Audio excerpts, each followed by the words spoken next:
I used to be the beloved son of a wealthy family, the miller's precious child, but I died in an accident. To be reborn, I traveled through many different worlds. Finally, 4 years after my death, I was reborn.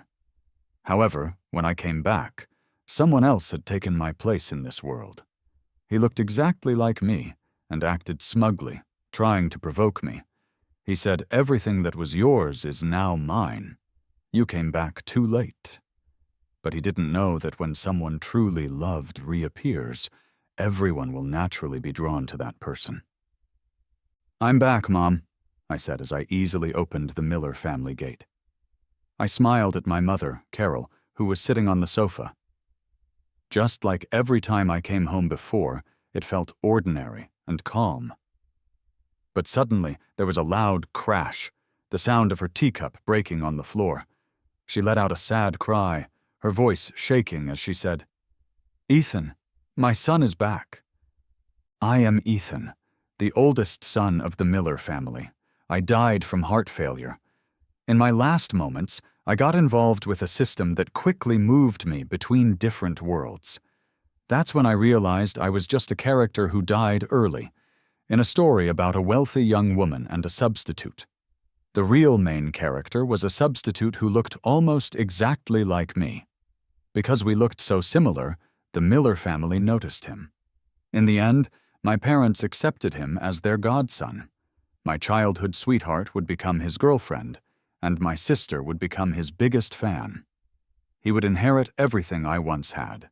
Wealth, women, everything. As long as I was dead.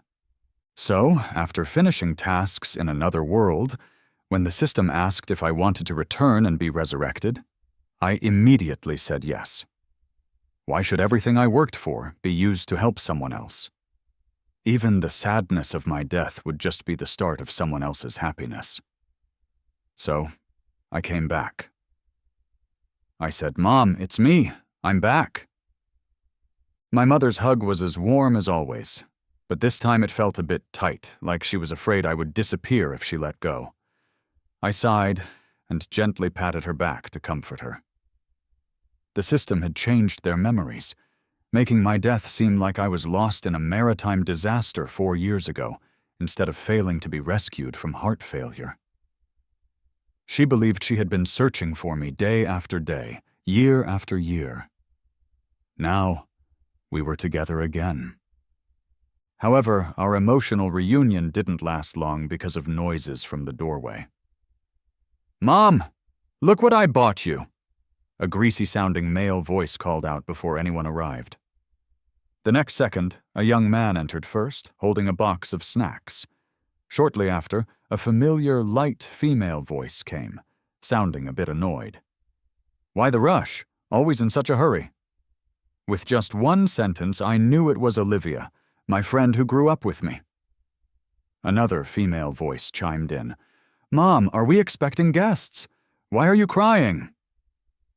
This was my sister, Chloe.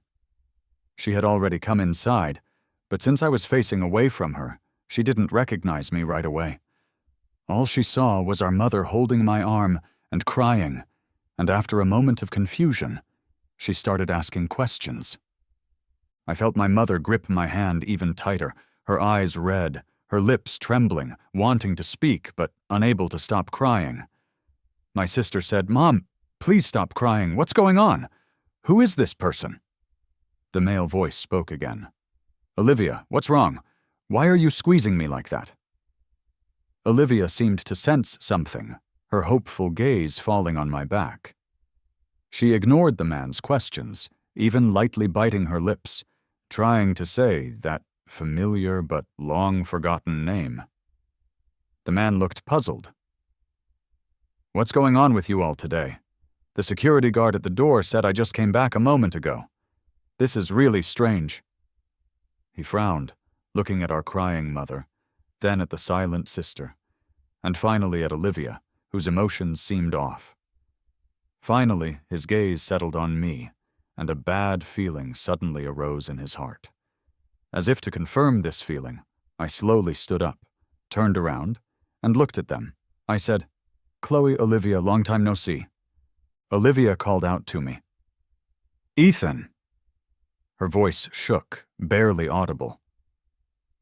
Chloe, however, was much more outspoken. She scolded me angrily. "Ethan, you dare to come back?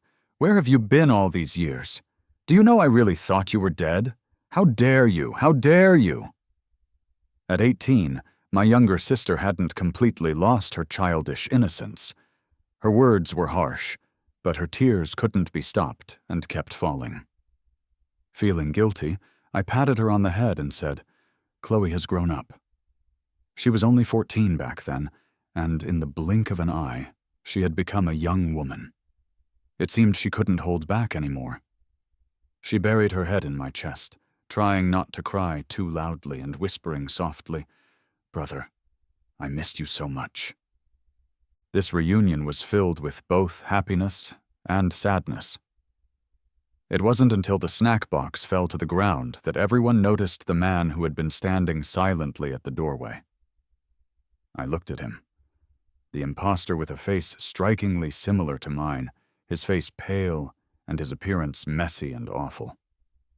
We sat down together for a dinner that had been carefully prepared, with all my favorite dishes. My mother kept giving me more food, and Chloe insisted that I eat 3 bowls of rice. However, when Olivia brought out the braised beef that had been cooking in the kitchen for a long time, everyone was surprised. It was my favorite dish, yet she instinctively placed it in front of Ken. Ken frowned and said, "Thank you, but Olivia, you might have forgotten, I'm allergic to beef." This was the first time he spoke after finding out about my true identity.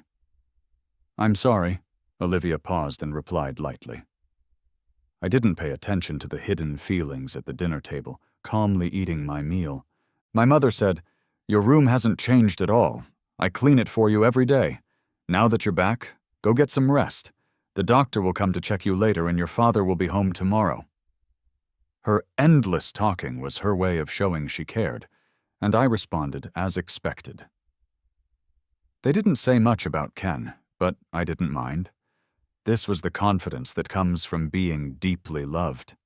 However, I hadn't expected that if I didn't do anything, problems would automatically appear.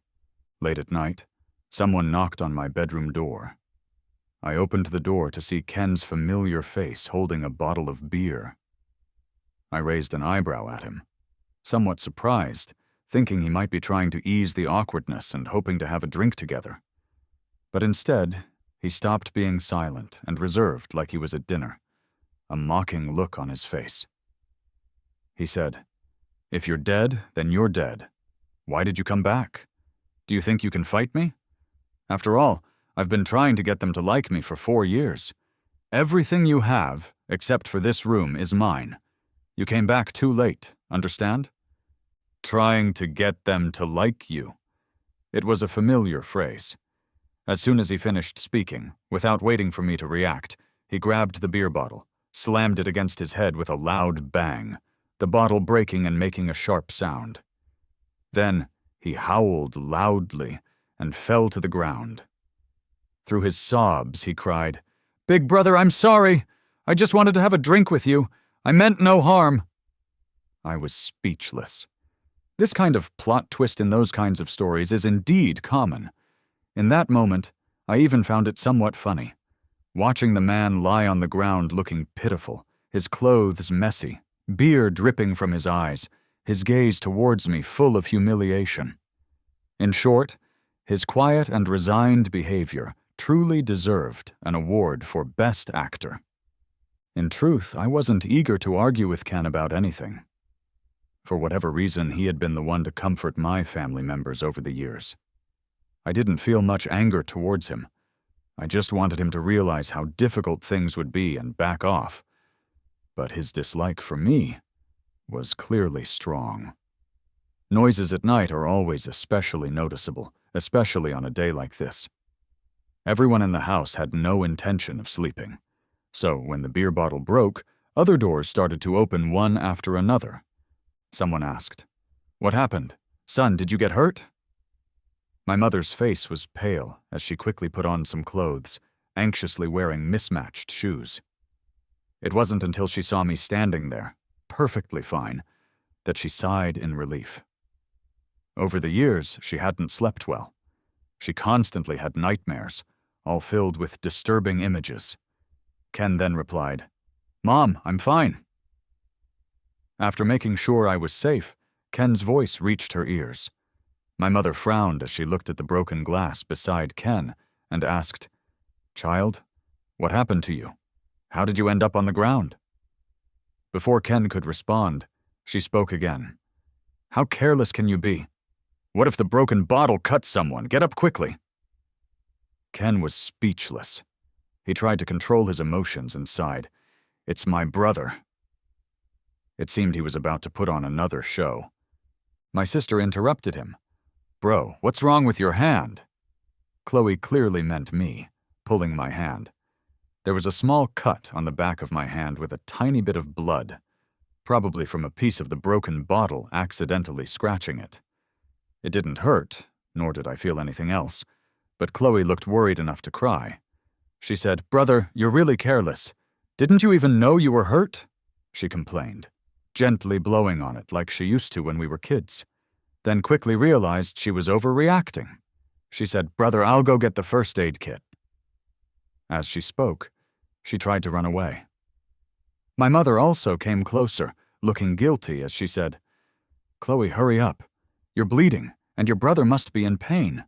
It's my fault. I didn't notice you were hurt." Ken was ignored by everyone. He couldn't help but twist his face in frustration. Ever since he had climbed his way up from the bottom of society through lies and manipulation, he hadn't felt the taste of defeat for a long time. My parents' concern, my girlfriend's thoughtfulness, and my sister's admiration all were easily within his reach. He believed he was about to win over a rich and beautiful woman, reaching the peak of his life. But now, the person who was supposed to be dead had come back to life. I calmly said, "Mom, I'm fine. It doesn't hurt." I noticed the anger and jealousy in Ken's behavior, knowing he wouldn't let this go easily. When you have something for a long time, you unconsciously believe it's yours.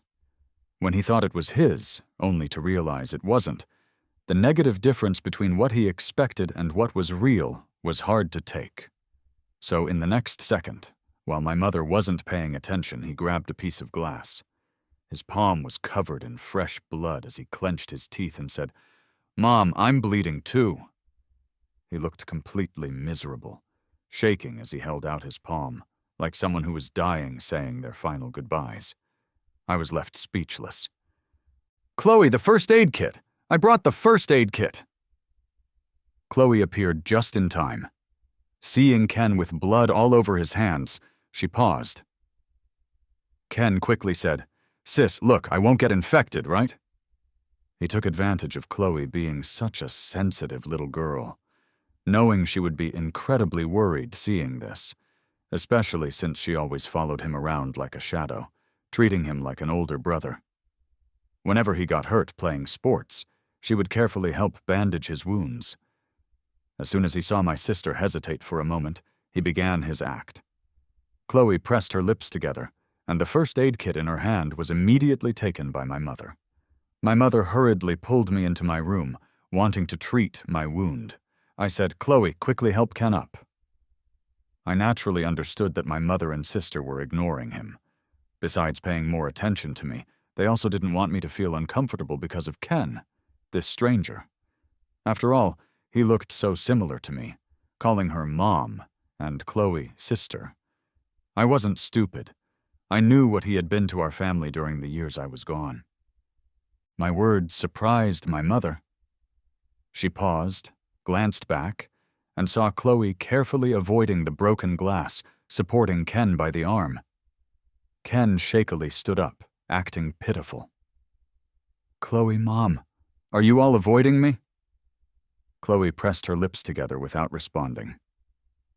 He continued, "I came here just to have a drink with my brother, to chat. But I don't understand why he's acting this way. He's so angry with me, Mom is avoiding me. And you, sis, do you all not want me to stay in this family? If there's something I did wrong, I can apologize to my brother. But all this time, I've truly treated Mom as my own mother and you as my own sister. I care about you all so much." "Chloe?" she called him softly. Ken froze, looking at Chloe with a puzzled expression. Chloe met his gaze with calm eyes, as if looking at a stranger. She said, "Ethan is my brother." With just that one sentence, Ken understood what she meant. Ethan is her brother, not him. So his constant use of the word brother was wrong. Ethan is her brother, so she unconditionally trusts Ethan, and she wouldn't believe a single word he says. Ken frowned, looking disappointed, and said, "What about me, Chloe? What do these 3 years between us as siblings mean? But you used to call me brother before." His voice was hoarse, his tone low. Chloe denied it. "I never did. I never called you brother." She never referred to Ken as her brother, except the first time they met when she thought it was me who had returned. Ken was taken aback, seemingly recalling the situation. He searched his memory and realized that Chloe was mostly silent. He had thought she was just too shy and didn't like to speak. He didn't expect that she had always been able to tell the difference between the real Ethan and him from the beginning, only saying the word brother to me. But he didn't believe it. After 3 years of living together day and night, with even the system acknowledging their bond, Chloe wouldn't have no feelings for him at all. So he murmured to himself, "Aren't we family?" This time, Chloe didn't respond. She gave Ken a deep look before turning and walking into the house. Ken's expression changed several times before he finally fell silent. And walked in as well. This was his first time entering the room that had been off-limits ever since he became the Miller family's adopted son. This room was completely different from his own. It was spacious and bright. He had always thought that one day he would move in as the master and become the Miller family's heir. But in the end, it was the true owner who opened the door. My wound had already been treated, and I hadn't ignored the noises at the door. I said, "This gentleman's wound probably needs treatment too." I paused and saw that my sister didn't even glance at him, so I took the initiative to say, "Chloe, why don't you do me a favor and help him out? The first aid kit is here." I spoke first, gently and kindly, showing the most familiar behavior from Chloe's memory.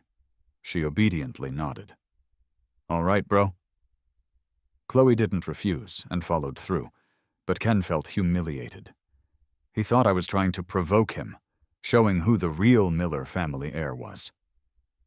His angry gaze kept flickering towards me. However, I seemed unaware, continuing to talk to my mother. My mother said, "The doctor said your body is very weak. You need to rest well. If anything feels uncomfortable, make sure to tell me. Understand?" I smiled and replied, All right. I'll listen to Mom. Don't worry too much. I'm already an adult." My mother responded, "No matter how old you and Chloe get, you'll always be my children here. How can a mother not worry about her own kids?" My mother was a loving parent, but she rarely expressed herself so directly. I felt a bit sad, thinking about the difficult tasks I had to complete in strange worlds to come back to life. I died again and again. Through all the hardships, what kept me going was the belief in returning home. I thought I was strong enough, but my mother's simple words still made my heart ache terribly. "Ah!" Ken shouted loudly, breaking the moment. He was covered in cold sweat, looking like he was in a lot of pain. Ken had severely injured himself.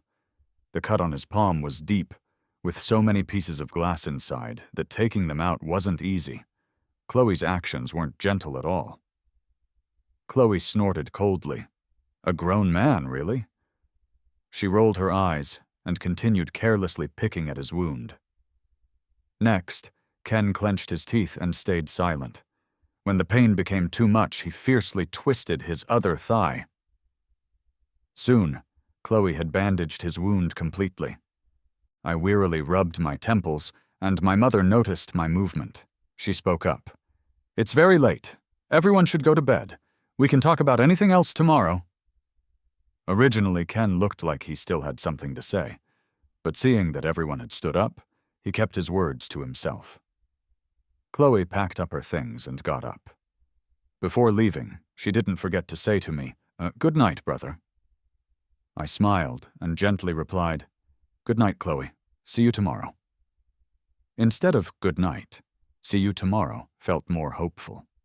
Chloe's steps became noticeably lighter. My mother left the room with Ken, and I knew they probably still had things to discuss. As expected, shortly after I closed my eyes, I heard a voice. My experience as a tasker had given me some unusual abilities and talents.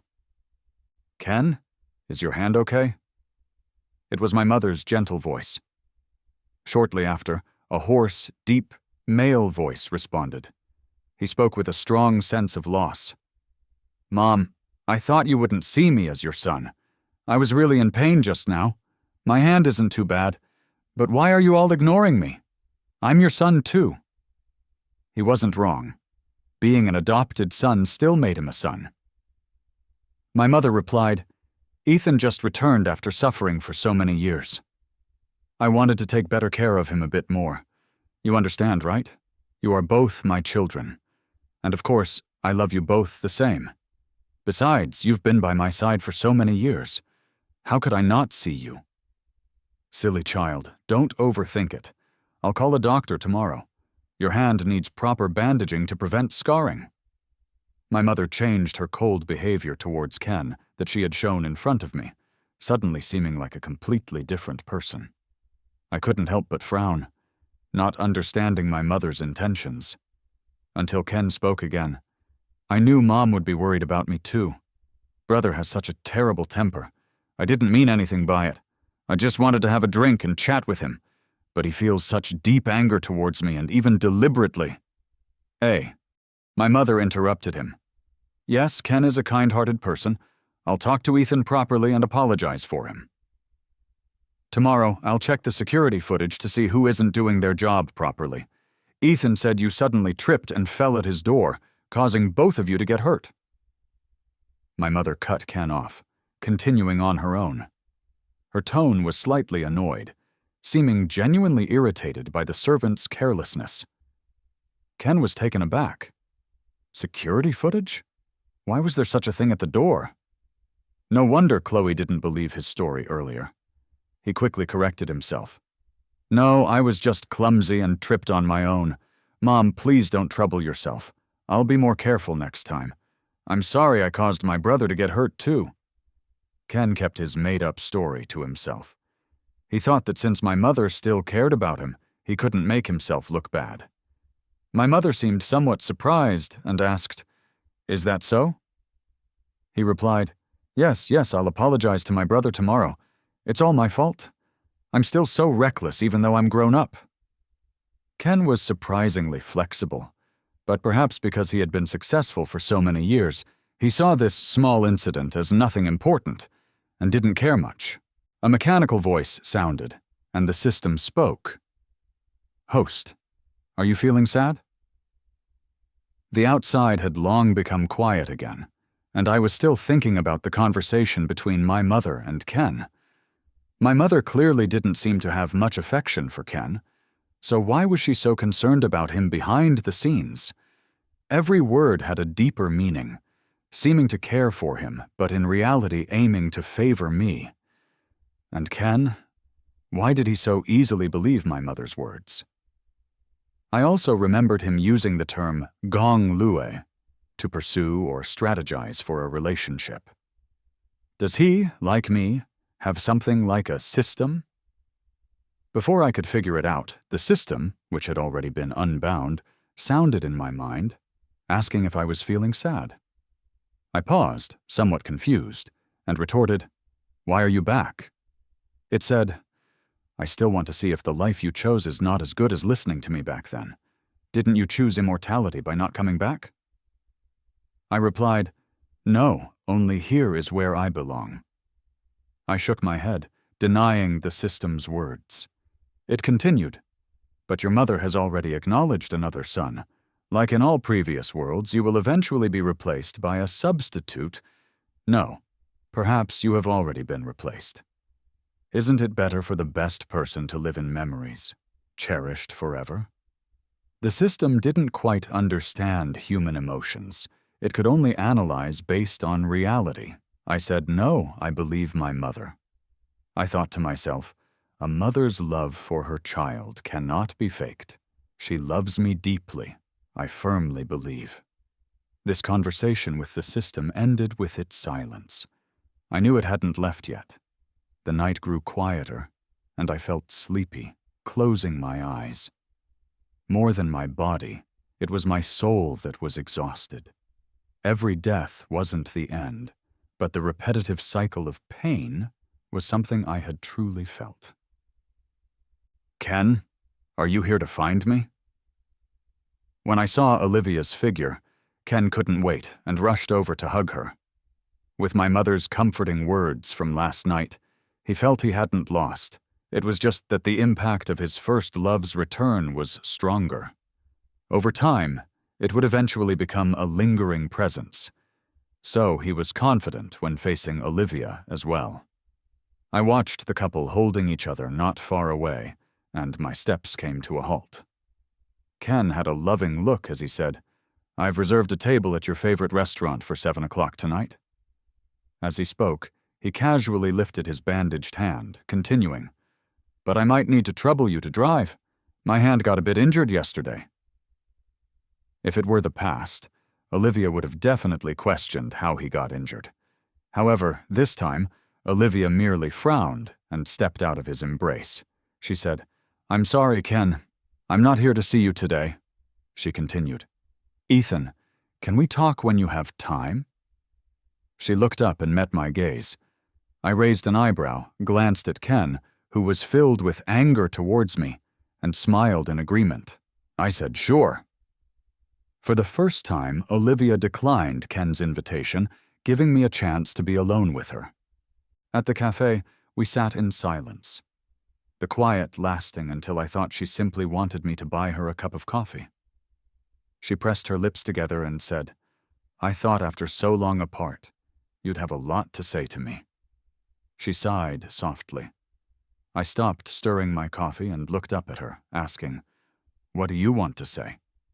She frowned and whispered, "Ethan, you're still the same straightforward guy as before, always so direct."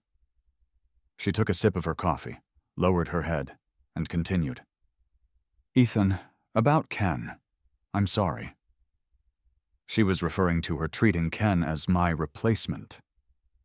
She looked up, eyes filled with sadness, and continued, "I'll break up with him. Ethan, is there still a chance for us?" I put down my coffee cup and smiled faintly. "There's no chance." I decisively rejected her. Olivia was stunned for a moment. She didn't understand why I gave such an answer. 4 years ago, I had persistently tried to be with her, and we were only one formal confession away from being together. "Why?" she almost instinctively asked. I replied, "Of course, it's because I don't like you anymore." I answered easily, having seen so many similar situations over the years of traveling through worlds. At this moment, it even felt a bit boring. This was a farewell that ended badly, but I quickly put it out of my mind. But someone was very concerned. In the study, Ken appeared mysteriously in front of my desk. He asked, "Are you having a good time chatting with someone else's girlfriend? Isn't it exciting?" I stopped turning the page of my book and looked up at him. I asked, "Aren't you tired of this?"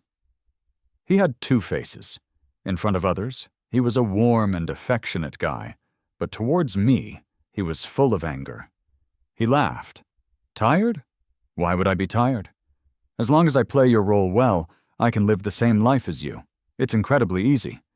But I just don't understand why you're still alive." He narrowed his eyes, dropping all his disguises, making his face look hateful. I shrugged. "Whatever happens to me has nothing to do with you. What isn't yours won't be yours. What you've gained by acting won't last long. Why not just be yourself? Those who know the times are smart. If you're willing to step aside, I can give you some money. Don't get me wrong, I'm doing this for your own good. Leaving now with the money is in your best interest. Before things got worse, I was willing to show some kindness. However, I had no interest in backing down and letting him take my place as the Miller family's son. He gritted his teeth. Your high and mighty attitude is really annoying. In the end, it's all fake. You must really hate me inside. He said, Ethan, are you jealous of me or are you scared? As he spoke, Ken couldn't help but laugh loudly, as if he had found a hidden weakness of mine. He continued, Ethan, you're not as confident as you think. You're scared. You're scared that even if you come back, in the end, they will still choose me. After all, during these missing years, it was me who was by their side day and night. Ha ha ha. Ken became more sure of his point. His eyes and eyebrows showed his satisfaction. I was speechless. I hate clever fools. Since that's the case, there's nothing more to talk about. I looked at his similar face, showing an expression I would never have, and unable to take it any longer. I closed my eyes. He said, Of course I'll fight you to the end, Ethan. I, Ken, will never lose. I understand his tactics best. Just wait and see. With these defiant words, his behavior showed arrogance. Almost at the same time as his declaration of war, I started experiencing bad luck, occasionally encountering minor misfortunes. At first, I didn't pay much attention, until a car accident almost broke my leg. Fortunately, thanks to my natural ability, I dodged in time. The near-miss accident made my mother cry, shaking with fear. I began to be more careful. Sure enough, on my birthday party, another accident happened. This was the first birthday I had celebrated in 4 years, and also the first party since I came home. Friends from my old social circle came, toasting and reminiscing with me. Compared to my side, Ken's side was much quieter. After all, an adopted son couldn't compare to a real son, especially a replacement. Whether it was about feelings or importance, these wealthy young people preferred to spend time with me. Ken said, Big brother, I'll make a toast to you. In front of everyone, Ken seemed honest and straightforward. I didn't take his glass of alcohol. Instead, I took the one on the waiter's tray. He said, Then I'll drink the same as my big brother. With a glance that was barely noticeable, I wanted to keep up the appearance of our fake interaction, slightly nodding my chin in agreement. He took the lead in toasting me. This battle between the real main character and the substitute seemed to be going in my favor, which wasn't surprising. But I knew Ken wasn't someone who would give up easily. Almost as soon as he made a move, I signaled with my eyes for someone to follow him. Before long, shouts broke out. Ken's face twisted in anger, his clothes messy, stumbling out of Chloe's room. My heart tightened until a waiter passing by slipped something into my palm, finally calming me down. He angrily accused, Ethan, why did you drug my drink? As soon as Ken finished speaking, he passed out, and someone immediately called for a doctor. All the guests turned to look at me with strange expressions because of his outburst. Some even looked at each other, considering leaving to avoid causing offense. However, at that moment, I decided to speak up. I said, Ladies and gentlemen, there's no need to rush to leave. I'm also very curious about what Mr. Ken means by drugging. Whether it's right or wrong isn't just empty talk. I, Ethan, will not accept this false accusation. As my words quieted the room, Ken was lifted onto the table. The arriving doctor quickly began treating him, but within minutes, Ken regained consciousness. As soon as he opened his eyes and saw me, he clenched his fists and gritted his teeth. I've broken up with Olivia, but you still won't leave me alone? I know you hate me and think I'm not good enough to be your replacement, but I've always treated you as my real big brother. And Chloe, such a young girl. How could you bear to hurt her? Thank goodness I controlled myself. Otherwise, even though I'm an adopted son, siblings getting involved would be a huge scandal. His words were full of lies and provocation, aiming not only to create problems between my family and me, but also to ruin my reputation. The guests began to talk among themselves. Is Ethan really this kind of person? He doesn't seem like it. Who knows? After all these years of him being missing, there's a complete blank. Maybe he's picked up some bad habits outside. People can change. I actually feel sorry for this Mr. Ken. Sure enough, when it came to matters of family inheritance and interests, some guests began to waver, and the murmurs grew louder. Olivia said, "Ethan, why are you taking your anger out on him because of me? What's wrong with Ken? It's my fault for treating him as your replacement. You should be seeking revenge against me. And you even want to hurt your own little sister, Ethan. You really disgust me." She stood on a moral high ground, scolding me harshly. I felt nothing but boredom. I said, "Are you crazy? Have you had enough of pretending?" I impatiently looked up, not understanding why every small world had to go through such trashy female drama. The next second, Ken looked behind me as if he had seen reinforcements. He said, "Mom, my big brother is trying to hurt me, to hurt Chloe." I turned around to see my mother. I opened my mouth to speak, but she interrupted me for the first time. She said, "Enough, stop arguing, I don't want to hear it." I was stunned because I knew she was talking to me. My trusted mother for the first time stood against me. Was she helping that substitute? But why was her hand trembling slightly beside her? The system spoke. "See, I told you. You can't compete with the male lead. Host, I'm willing to give you another chance. Rebind with me. As long as you disappear, everyone who betrayed you will regret it and cherish your memory. This is the best punishment." The system's voice, full of manipulative intent, sounded again. After being silent for so long, it still hadn't given up trying to persuade me. "Shut up." I angrily rebuked it in my mind. I asked Ken, "Why did you do that again?" I looked at Ken with a heavy gaze. He saw our mother scolding me for his sake and was looking quite smug. He said, "Of course I drugged your drink. You didn't want to take my glass, so I guided you to take another one.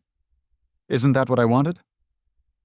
Big brother, I really didn't expect you to hate me so much, even going as far as hurting Chloe. She's your real little sister. You're so cold-blooded. Ken was clearly trying to play the victim in front of everyone. But when he looked at me, his gaze was full of obvious provocation and pity. He seemed to think I was already defeated.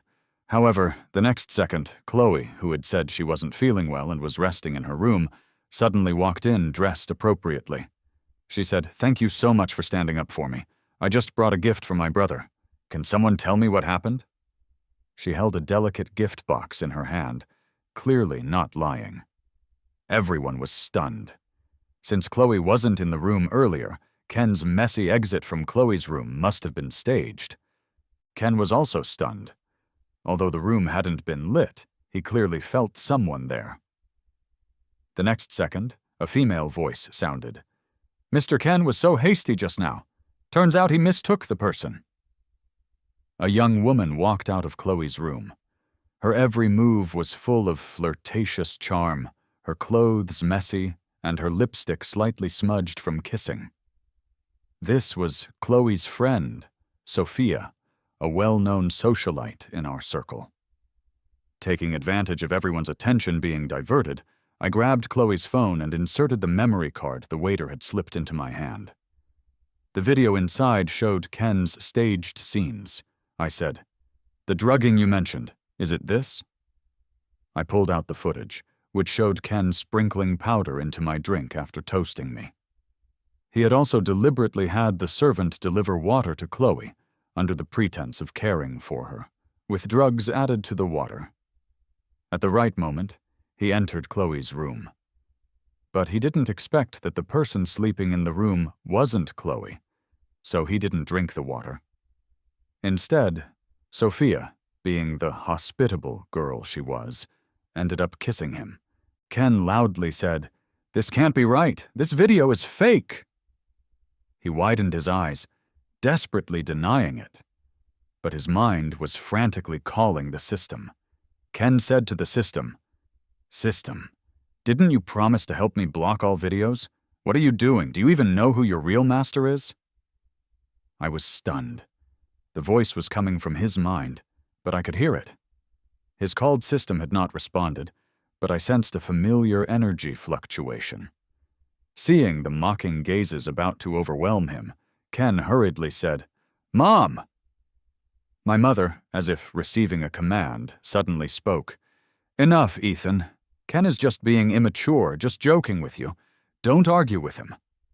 I couldn't imagine such a divided voice coming from my most trusted mother.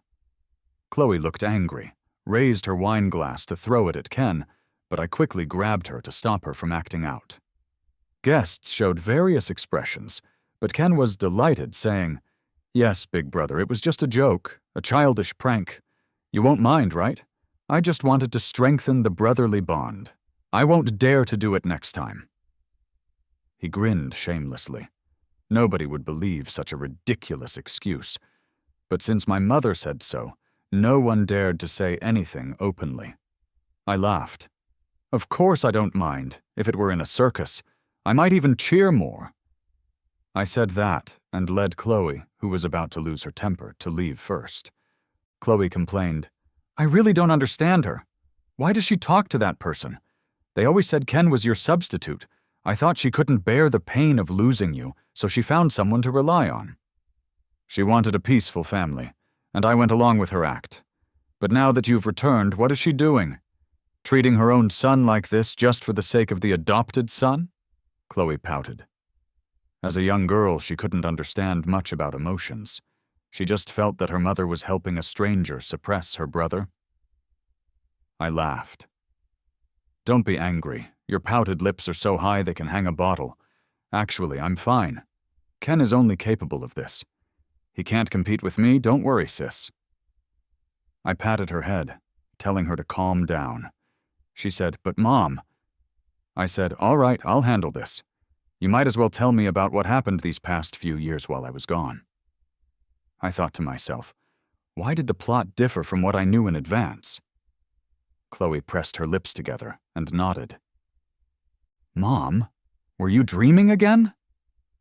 Late at night, when my mother came to check on me in my room, I opened my eyes and called out to her. This wasn't the first time she had secretly come to see me at midnight, but it was the first time I didn't pretend to be asleep. I had only learned today from Chloe that she used to have nightmares and sleep poorly until Ken arrived, after which things slowly began to improve. She seemed surprised to see me awake and hesitated before speaking, her eyes filled with worry. In the end, she stammered, "I'm sorry." That one word made all my doubts disappear, replaced by an overwhelming sense of heartache. I said, "Mom, you have nothing to apologize for. I know you have your reasons, right?" She choked up, her tears streaming down her cheeks as she gently touched my hair. I appeared calm on the outside, but inside, my heart was in turmoil. Did she mean she could see every time I died? The thought was suffocating. But how could an ordinary person possess such a power? She continued, "Ethan, death is so painful. If it were possible, I would never want my child to go through this. But I'm a useless mother, only able to watch you die in different ways without being able to help." Her tears rolled down her face as she lovingly stroked my hair. I maintained a calm appearance, though my heart was shattered by her words. It seemed she could perceive my every death, and the impact it had on her must be immense. However, an ordinary person couldn't possibly have such abilities. She said, "My greatest wish is for you to have a safe and peaceful life. Everything else, leave it to me."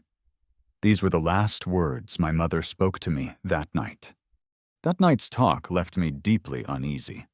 Since my mother spoke to Ken last time, he had become increasingly arrogant, no longer even trying to act nicely towards me. Of course, he wasn't easy to provoke. Ken hadn't gained anything good from our interactions. The most recent conflict happened when he barged into my study to snatch the box of cigars my brother had given me. He put his legs up on the back of the chair, puffing smoke and looking quite pleased with himself. He said, "Big brother, these things are really nice. Good things should be shared. Why keep them hidden?"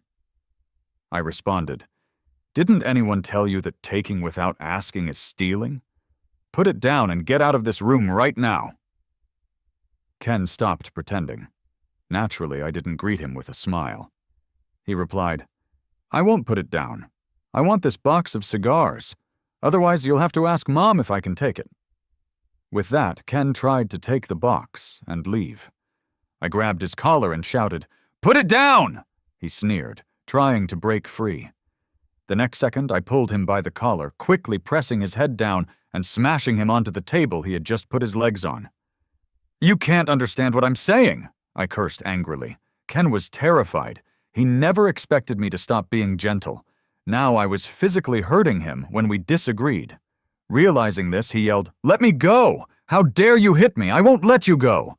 I clicked my tongue, expressionless, pressing his head down while he cried, repeatedly smashing onto the table. "Ethan, I'm going to kill you!" he shouted. He spoke to the system. "System, you useless thing. He violated the rules. You must eliminate him now. Last time you told me it was because the affection level was over, so you couldn't activate the video blocking function, but this time you have no excuse, right?" Suddenly, my arm felt numb. All my suspicions were confirmed at that moment. The system had indeed betrayed me, or rather, Ken and I had been connected to the same system from the beginning. Hurting another tasker connected to the same system was against the rules and would result in punishment. The system spoke to him. "Ethan has unbound from the system. He's not a tasker, and the system has no authority to eliminate him." It was the familiar voice of the system, but now it was coming from Ken. This whole mess was eventually discovered by a servant who called my mother over. In the living room, Ken played the victim, making accusations, while I sat across from him with a cold expression, closing my eyes to avoid looking at him. My mother suddenly spoke. "Since you two can't get along, Ethan, you should go abroad. Ken is such a good child. After all these years, I've grown used to him being by my side." The living room fell silent instantly. I opened my eyes and saw Ken wearing a smug look. Although my mother was speaking to him, her eyes held nothing but coldness. Ken was too happy to notice her true feelings. Her words were like a victory trumpet for him.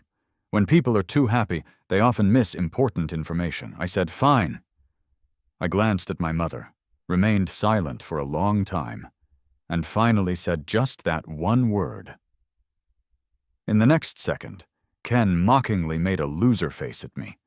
The decision for me to go abroad was made. Ken was eager to tell the world that he had won. The news spread quickly. Chloe was so angry that she refused to come home. But it didn't change anyone's decision. I said, "System, I've figured it out. I'm willing to connect with you again. I want to make them regret it. Maybe you're right. The perfect person is only worth remembering." I looked down and forced a sad smile. Silence followed, with no response from the system. I continued, "Even you abandoned me. Maybe I shouldn't have been resurrected in the first place," I murmured sadly. Time passed by second, and the familiar voice rang out again. The system said, "Host Ethan, would you like to connect with System 933 again? Please confirm yes or no." My eyes flickered slightly, but I pretended to be happy. I said, "Great, you're still here." It replied, "Yes, host, I've always been here." I said, "You were right. Human emotions are too unreliable. I lost to my own replacement. What about you? Will you betray me?" I asked calmly. The system paused for a few seconds before continuing. "The system cannot betray the host. Otherwise, it will be destroyed." I suddenly remembered the day 4 years ago when I first connected with the system. To gain my trust, it had told me where the destruction key was. I had been so focused on coming back to life that I trusted it completely. It asked again, "Host Ethan, do you choose to connect again?" Repeating the question, I chose yes. The connection process began. I suddenly asked, "Is Ken also your tasker?" It replied, "Yes." It seemed surprised that I could tell, but now that I agreed to connect again and no longer had any conflict of interest with Ken, it had nothing to hide. Moreover, the system's rules stated that it could not lie to its own host. It turned out to be a copy of Ken's main system, specifically created to trick me and take my luck, allowing Ken to take over my life. It had originally believed I would die in the task world, never expecting me to finish my tasks successfully and return alive. The system had no power to eliminate me, and could only fulfill its promise to bring me back to life. However, when I returned to the original world and met Ken, my luck increased as if returning home, attracting everyone's attention towards me. Ken had thought it wouldn't be a problem. With the system's help and the strong relationships he had built over the years, he believed that even if I returned, he couldn't be defeated. But my power to cause trouble was too great. After just a few encounters, he had failed miserably. To get rid of me as an obstacle, he had to persuade the system to connect me and make me leave this world. So the story where I died early and was replaced was all fake, just to satisfy Ken's desire for my life and the system's need for luck. He had been targeting me ever since I entered this world. I asked, "Does my mother's change in attitude have anything to do with you? Did you intentionally let her see the scenes of my death in the small worlds? Or did you and your side make her side with Ken?" The system remained silent, merely speeding up the connection process without giving a clear answer. The system said, "Connection progress. 80, 90, 99, 100. Host, we can leave now. Since you've decided to leave the past behind, leave it here. Additionally, the original host has chosen to disconnect. From now on, I will only be your system." It seemed that once Ken learned I was willing to connect again, he had disconnected his own system and chosen to stay in this world permanently. Originally, his mission in this world was just to become the Miller family's adopted son, which he had already achieved. However, he had been delaying it all these years, unwilling to leave and too afraid to disconnect and stay. Now, he had made his choice. Just as I was. Worried about falling asleep, someone brought me a pillow. I said, "Thank you for answering me. System 933. I will no longer trust a betrayer." I mentally found the destruction key and quickly pressed it.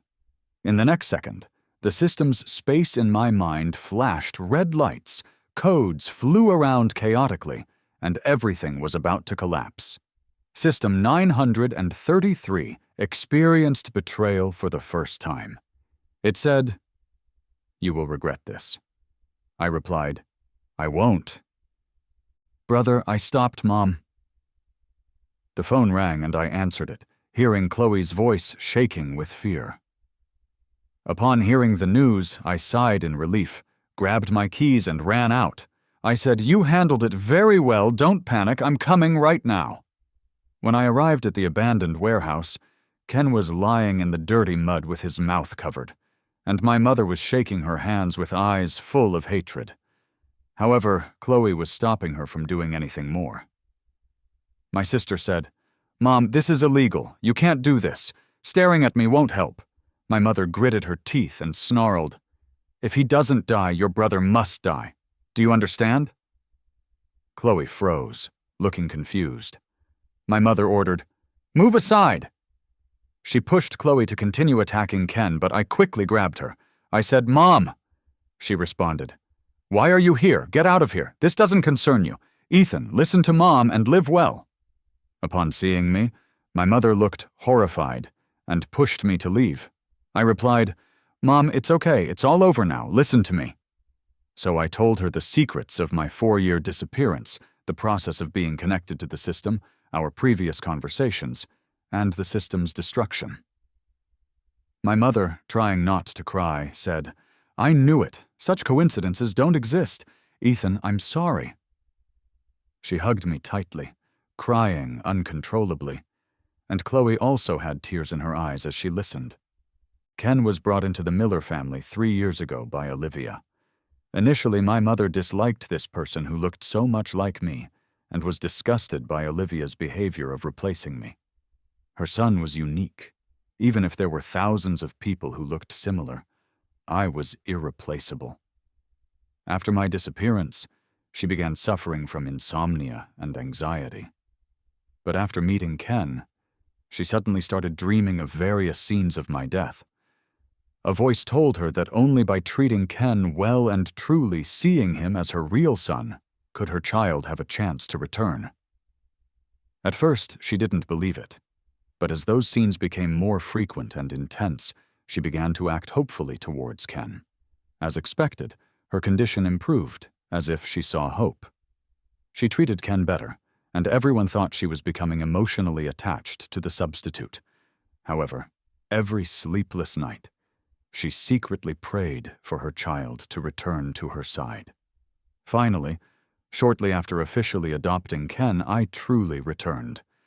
With just one look, my mother could tell the difference between Ken and me, and at that moment she cried uncontrollably. I thought this was the perfect ending, but that voice began to appear again, saying that ignoring Ken would cause me to continue facing misfortunes. And indeed, I started experiencing a series of small mishaps. So she tried to treat me well openly, and, in private, care a little for Ken to prevent me from noticing him, but it didn't help at all. Until that car accident shattered her lucky streak, forcing her to also maintain Ken's image in public.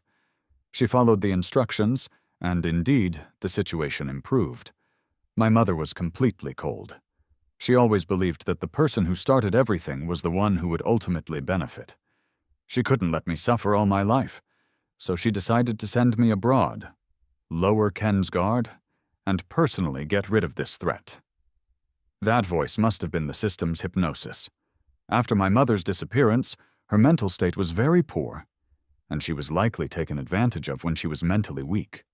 Ken woke up, looked around in terror, and then looked at us, desperately seeking help. The sudden noise caught my attention, so I turned to look, but Chloe screamed, "Where did Ken go? Where is he?"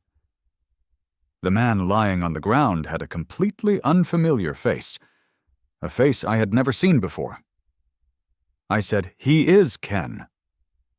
Chloe was stunned, but my mother didn't seem too surprised.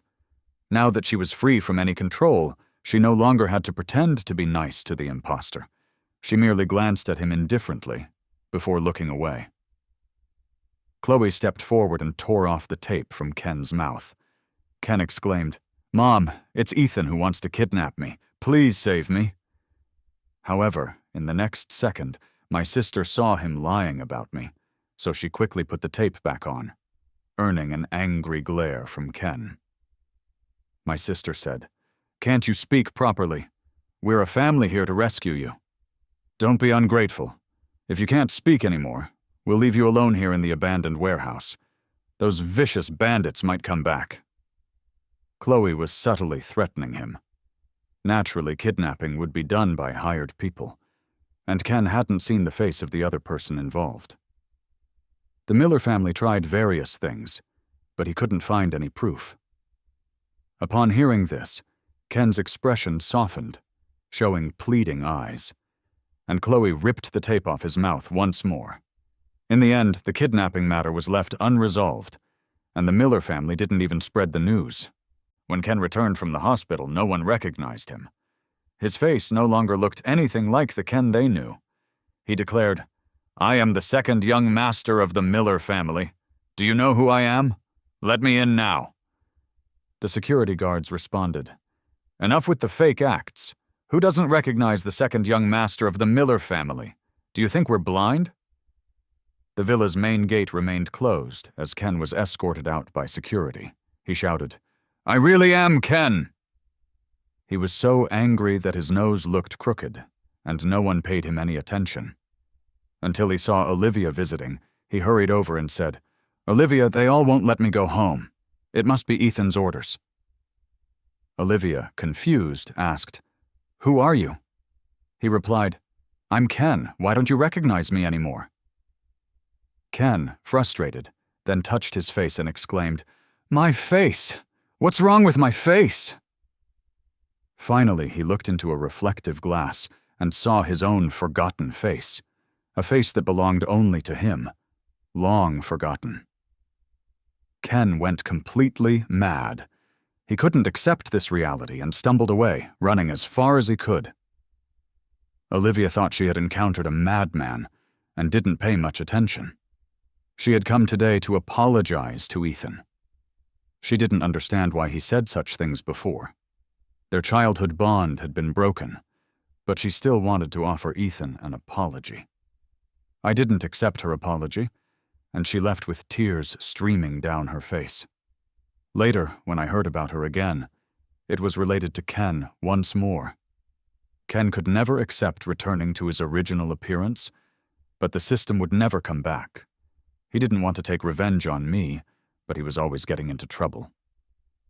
Helpless, he turned his attention to Olivia, wanting to start over. But without that familiar face, Olivia didn't recognize him. After some arguing and pulling, both ended up in a car accident. Olivia injured her leg, and Ken was directly hit and became mentally disabled. I scrolled through my phone, looking at the news headlines, raising my eyebrows. It was deserved. "Ethan, dinner's ready." My mother came out from the kitchen carrying a pot of soup. My sister yawned sleepily, and I got up saying, "Coming." The moonlight outside was perfect, peaceful, and calm.